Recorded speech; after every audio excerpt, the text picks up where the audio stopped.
A couple of facts about manufacturing to set this up. We've lost 30% of all manufacturing jobs in this country just over the last decade.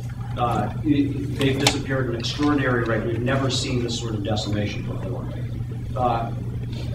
83% of our trade deficit, when you leave out oil, is with one country right now, China. It's the most imbalanced trade relationship in the world. We'll talk about the consequences that has.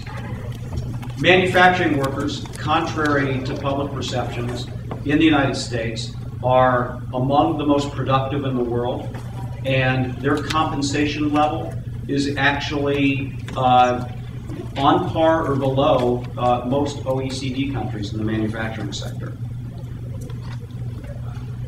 Traditional manufacturing is part of the new economy. There are 250 tons of steel in every wind turbine that's manufactured. In every hybrid automobile, there's nearly a ton of steel that goes into that. Steel made in the United States has 1/3 of the carbon footprint of a ton of steel made in China. Manufacturing, even though it's a shrinking sector of our economy in terms of employment, where it employs less than 9% of people, in terms of gross domestic product, where it accounts for about 12% of our economy right now, has an outsized effect on America's economy. 40% of all engineers in the United States are employed in the manufacturing sector.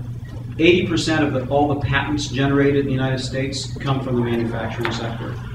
2/3 of all private sector research and development that's performed in the United States is performed in the manufacturing sector. Manufacturing is still one of the top 3 economic activities in 40 states. Manufacturing also has an outsized political impact. If you're considering races at the local, state, federal level in presidential races, and you look at some of the swing states that are out there today, Indiana, Pennsylvania, Ohio, Michigan, North Carolina, Virginia, Missouri, and I can go on, they all are dominated by manufacturing. And so it will continue to be a political issue for years to come.